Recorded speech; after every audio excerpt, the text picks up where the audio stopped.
বাস্তু দোষে জীবন বিপর্যস্ত। জেনে নিন এর লক্ষণ আর প্রতিকার।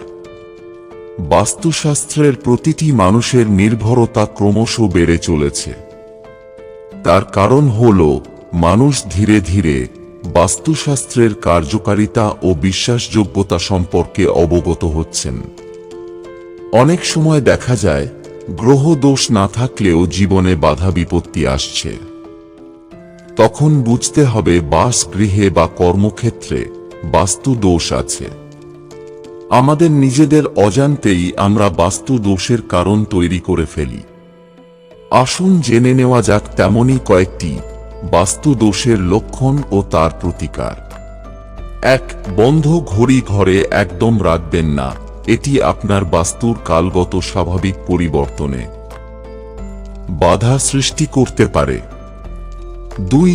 শোবার ঘরে কোনো নেশার দ্রব্য রাখলে স্বাস্থ্য বা অর্থের ক্ষতি হয়। ৩. কর্মক্ষেত্রের অশান্তি এড়াতে বাড়ির উত্তর দিকে মাটি জাতীয় কোনো কিছু রাখবেন না। ৪. শুকনো ফুল ঘরে রাখা অত্যন্ত অশুভ। ৫. রাত্রে খাওয়ার পর শোবার ঘরে এঁটো বাসন রাখবেন না, অত্যন্ত অশুভ। ৬. উত্তর পূর্ব দিকে কোনো বিপরীতধর্মী জিনিস রাখবেন না, এতে সন্তানের ক্ষতি হতে পারে। ৭. পূর্ব দিকে ধাতুর জিনিস রাখবেন না, এতে আত্মীয় স্বজনের সঙ্গে অযথা বিবাদ বা মামলা মোকদ্দমায় জড়িয়ে পড়ার সম্ভাবনা থাকে। ৮. যদি সম্ভব হয় ঘরে প্রতিদিন কিছু টাটকা ফুল সাজিয়ে রাখবেন, এতে শুভ ফল মেলে। ৯. বাড়ির উত্তর পূর্ব কোণে গ্যারেজ না হয়, এতে পরিবারের শান্তি বিঘ্নিত হতে পারে। ১০. বাড়িতে ঝাড়বাতি রাখা খুব ভালো, এতে বাড়ির শান্তি সমৃদ্ধি বজায় থাকে।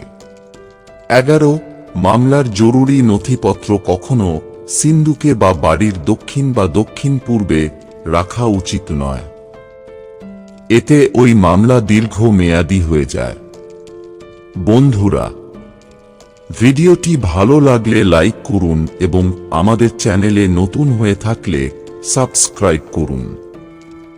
ধন্যবাদ। আপনার দিনটি শুভ হোক।